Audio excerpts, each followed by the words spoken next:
Wait lang po, wait lang. Tanggalin mo yung nasa mic, tanggalin mo yung nasa mic. Baba mo lang nasa mic, tanggalin mo na kay Ipit. Walang audio? Wala ba tayo audio? Meron. Dito.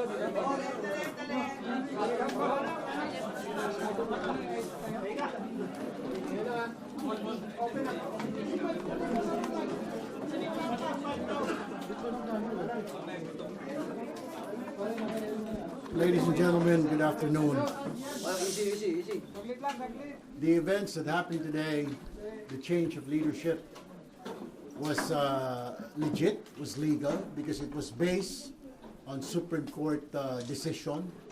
The Avellino versus Cuenco case way back in 1949, February 18, 1949. And there was also a precedent. In 2017, when Senator Frank Drilon was the Senate President, there was a quorum, 12 of them, because out of the 24, 3 were in prison.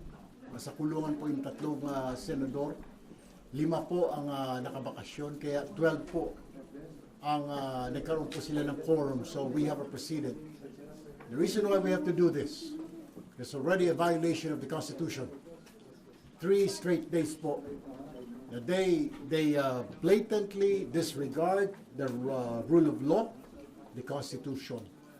So we have to act. And we are very fortunate that one of them, a member of the majority before, Senator Chis Escudero, do not conform and do not believe in what they are fighting for. Hindi po siya naniniwala because he believes na yung kanilang pinaglalaban ay mali po. Na yung kanilang pagbo-boycott ay para ipagtanggol lamang ang ilang sa mga kasamahan nila. So, the guy suddenly made a decision today to join para magkaroon po kami ng quorum. And you may ask, bakit hindi? Is there a quorum? Yes, there is. We're just considered 22 now. So, divided by 2, that's 12 plus, 11 plus 1 is 12. So, we have a quorum. Yung sinasabing 13, yung po ay kung kumpletong 24. Dalawa po sa amin, yung isa nagtatago, yung isa nakakulong. So we only have, ang bilang po ay 22. So divided by 2, yung sabi po na majority, para makuha majority, divided by 2, so that's 11, plus 1, and that was Chis Escudero nga po, arriving today. So na-break po yung impasse when Senator Escudero showed up today. Because ang sinasabi niya po sa amin, he doesn't believe anymore on what they're fighting for.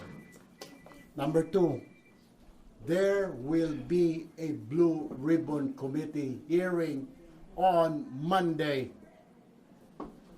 We are just moving the scheduled date from tomorrow to prepare all members. Matter of fact, I declare and I manifested that all members of the Senate, be in the majority and the new minority now, they are all members of the Blue Ribbon Committee para wala pong masabi na ika nga may hocus-pocus. Now, pertaining to those invited resource persons, hindi po ako sang-ayon because we have to review these people. May sasabihin po ba talaga? Mayroon po bang i-disclose? We have to review this.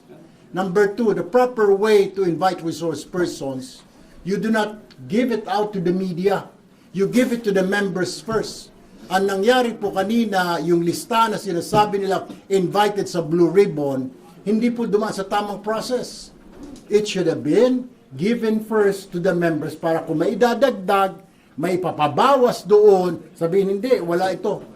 The members should have been consulted. Kaya, you have to give me time until Monday next week kung sino po at yung oras po at exactly 9 a.m. on Monday, there will be a Blue Ribbon Committee hearing.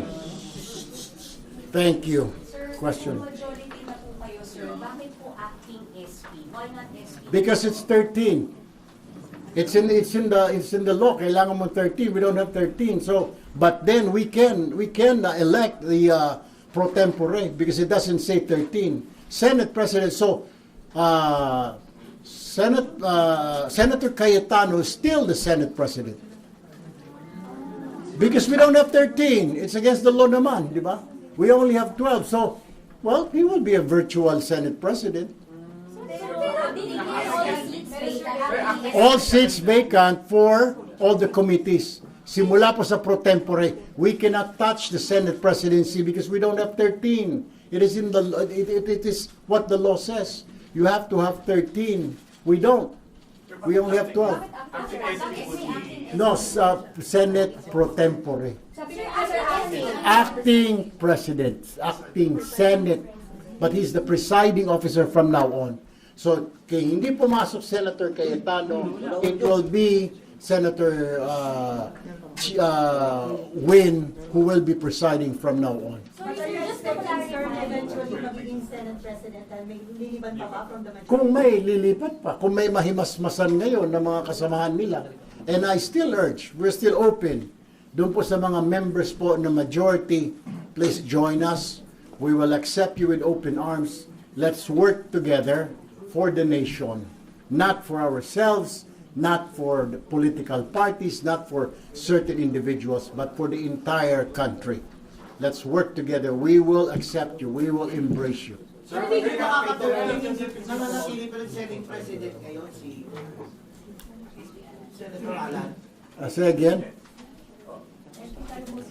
Well, right here in Rule 4 of the Senate, Section 5, it says, a pro tempore may act as acting president. Acting Senate President. Acting Senate President, ang pro tempore. So did you know Sir, kung ano kay Senator para sumama po sa grupo? Oh, well, Senator Mix. And then, actually, yesterday pa he's not very happy anymore. Then we really thought that yesterday he would join us, but he did not. He was thinking it over, consulting his family, his friends. And then kanina morning, he said he will attend. But we didn't expect it. Kasi kahapon he said he'll come, but he did not. So kanina, we were surprised when he joined us, when he arrived. paano po naging effective yung pagpapalit nyo ng chairmanship if you never had the 13 yet? No, pag 12 po pwede, kasi majority na kami. Of the 22. Of the 22, because it should be 11. Divided by 2, 22 divided by 2 is 11. Plus 1, so we have 12. But that math cannot be applied on SP. Not on SP. I'm sorry, not on SP. That's why we did not elect a Senate President, because we'll be violating a law. We'll be violating the Constitution. Sir, was there any promise to SP, to Senator Cheese, or talagang na-enlighten lang siya? He was enlightened. I mean, kaya nga po, niyakap na kanina, we were surprised, because Sen Mix was already, we asked Sen Mix kanina, meron bang ika kapalit, may sinasabi sabi, wala naman. But nothing. Sir, kailan na sigurado na dadating si Senator Cheese? There was none. Kanina, nung nag-caucus kami ng 1 o'clock, wala pa eh. Kasi yesterday said that he will join, but he did not. Well, so yung mga batang alas 3 na sa session hall kayo, were you losing hope na dadating siya? Well, I was already preparing what to tell you guys na pag hindi na naman sila sumipot, na will say na bahala na ang taong bayan. Ang gano'n Sir, ka pero totoo, po, sir? Gano'n ka totoo na? Sir, Lee, may nagsasabi, nilakad ng palato yung pagpunta rito ni Senator. Wala namang kapalit. I mean, bakit yung number 2? Bakit nakikialam ang palasyo? Bakit man nakikialam? I mean, this is a Senate. I mean, we're another branch of government, di ba? Sir, what will happen pag nag-resurface si Bato? Then, pag dumating siya, it's okay. I mean, we will welcome him. But that would make the center 23, not 22. Ano mo mangyayari sa Well, we already declared it. Kung susipot siya. Sir, to clarify, Kung susipot siya. Sir, to clarify, right now we have a Senate President and an acting Senate President. Ano po yung difference and limits ng mga functions and roles? Actually, vacant yung Senate President. I mean, because may acting na tayo, di ba? There's an acting president. si Sen Win in his capacity as pro tempore until a new Senate President is elected. And the only way that we can elect is we will have 13. Otherwise, we cannot elect a new Senate President. So we will be, the Senate pro tempore will be the acting Senate President. But if SB Alan, sir, if SB Alan arrives on Monday, he will preside. Definitely. At House and Will. He will preside. Because he remains to be the SB. Yes, he will preside. Can we say na hindi stable pa yung kasalukuyan na majority? I think it's already stable because 12 kami, 10 na sila. Pero yung president, Senate President, hindi pa rin stable. Yeah, you Senate President, yes, but what can he do? I mean, he might be a virtual president dahil majority na kami, di ba? 12 to 10. Senator Marcoleta yung kanyang blue ribbon, how will you assert your blue ribbon? That's illegal na po, yung kanyang tomorrow. We have already instructed the Senate, the USAA, the Senate Sergeant at Arms, the Senate Secretary. Sir, sabi niya, Na all seats vacant na po, di ba? We declared it. So, illegal na po yung gagawin niya because there's already a new Blue Ribbon Chairman. Sir, kung matutuloy tomorrow, wag daw po corrupt dahil may mga minority na pwede daw kong madawit doon sa flood control anomalies. Ay, doon, kung sabi na, sana tinignan niya muna yung kagrupo niya. Ilan doon ang sabit. Sir, sorry, ang grupo niyo po ang tawag ay majority na. Of course. Majority block na. Yes, because of the new majority, there's 12 of us. There's 12 of us. And then, another thing, did you hear Senator Cheese abstain? Hindi naman So he did not abstain. Doon sa mga, when we said, when Senator Win said na declare all committee, seats vacant, except for the Senate presidency. Senator, paano pag magpumilit na maghiling bukas yung Blue Ribbon Committee under Senator Cayetano or... I don't know how they will do that because there's already instruction to the Senate Sergeant at Arms. Na, ano There's a po yung new instruction, sir? Sergeant at Arms. Ano instruction, sir? They will not be. And then there will be, we're contacting now the House of Representatives that this is the Senate new majority. And even Malacanang, there's already communication. We're just waiting for the reply. Even the guests, hindi po papapasukin tomorrow. For instance, if the 18 ex-Marines surface, Because it's invalid already. This is already a press conference, right? I'm telling you, I'm the new Blue Ribbon Committee chair because there's a new Senate majority. Yung sinasabi po nila sila Senator Marcoleta, hindi na po sila majority, nasa minority. They only have 10. Na kung gusto mo pumunta ng mga Marines, magmerienda, pamerienda yun lang dyan. Sir, Para naman, Since on Monday, sir, yung mga Marines na yun, or yung ibang guest sana bukas, invited na sila on Monday. Sino ang we invited will sa- review upon consultation with the new members. Like I said, everybody is a member of the Blue Ribbon. sorry sir, Kasama po si Senator Marcoleta, kasama po kung gusto niya pa, ang ex-officio Senate President Cayetano. Sir, They're all invited. Sir, sabi nila SP Alan, all of this is para hindi matuloy yung hearing nila on the flood control anomaly. Meron na ngayon Monday, di ba? Pero hindi, yung kanila, yung for tomorrow dapat. Are you denying that, Ali? Yeah, of course. Because, number one, okay, subcommittee, dapat i-constitute ang subcommittee upon the instruction of the chairman of the committee. Sino ba yung chairman nun? Si Senator Pia Cayetano. Number two, yung mga invitations, hindi man lang dumaan, kahit naman lang sa minority leader. Yung minority leaders, the ex-officio of the Blue Ribbon. Wala, hindi siya binigyan ng copy. Mabuti pa ang media meron. So, that's another violation of the rules of the Senate. Dapat bag yung mga resource persons, ang bigyan mo yung mga member ng committee para mapag-aralan nila, para we can formulate questions, anong itatanong ko dito. Not the media, because the media cannot ask them questions. Not the bloggers. So wala kayong hinahanap doon sa katotohanan daw? No, of course, we will look yung mga, we will still invite those people, some of those, pero we will have to review yung list nila. Hindi yung kung sino sila, wala na pakundangan. May mga pangalan ako na hindi ko na kilala, hindi naman contractor. Sino ba yung mga yun? Nakita ko may mga 18 Marines na yun. So we will have to consult, of course, the members until Friday. Sir, magkakaroon na kayo ma-elect ng USP pag may lumipat na po sa inyo? Say again? Do you think in July magkakaroon na ng... Kung may lumipat, yeah, then we can convince, then we will elect. Do you think malapit na yun? I hope so. But for now, ang sigurado lang is 12.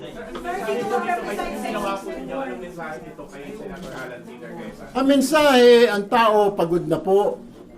Ang mensahe, lahat po nadadamay, pati po ang minority na pumapasok kami, ang gulo-gulo na Senado, wala na kayong ginawa.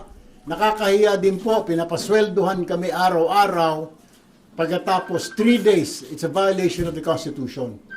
So we really have to act drastically. Ito na nga po. Yung kung sinasabi lang, wala silang quorum, walang bilang. Paano walang bilang? There's only 22 of us now. Yung isa nagtatago, ay na magpakita. Sinasabi mo, sana, kung magpakita, sana magpakita siya. Sana hindi siya magtatakbo sa hagdanan ulit. Mag-stay siya dito sa floor, bumoto siya. Sige, let's go. With that po, Senator, I think Senator Cheese is also facing a grave complaint before the Ombudsman. Yes. Paano kung ma-aresto din siya? Kung may warrant of arrest. If If there's a warrant of arrest. Pero there's no warrant of arrest pa naman. Ongoing po yung investigation. if he will be arrested, what will happen? Well, Will he depends. still remain the majority? It depends to the ombudsman po, di ba? Then we have to talk it over. Di ba? Sir, paano impeachment? Well, one by one. I'll take 4 more questions. Sa impeachment po, who will be presiding, Senator Will? We'll have to choose. We'll have to choose from amongst ourselves. Hindi po si Senator.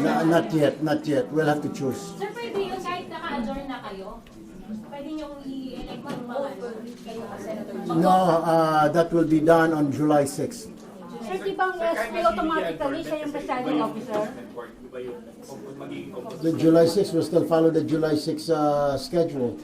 Then doon po, na mag-elect kami ng impeachment trial officer. Thank you, sir.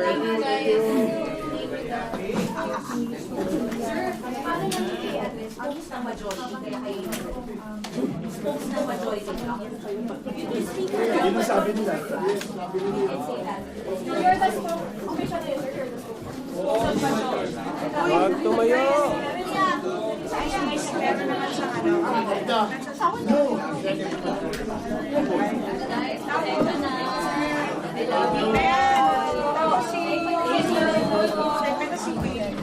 Ano nangyari sa uso mo? Nagaway ka ba sa kanila?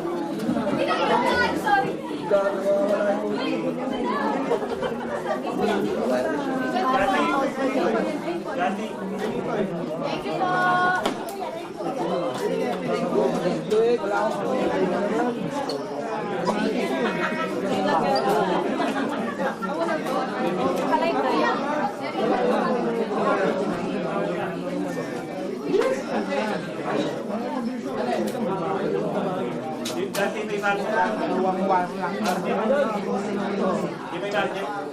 Budget. Nakikita ko na yan. Saan siya eh? Ha? Ano mo?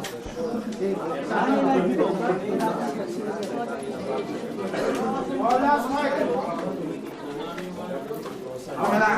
May bayad na ang kukuha yan. Wala may amin. Walang amin, ha? Walang amin, ha?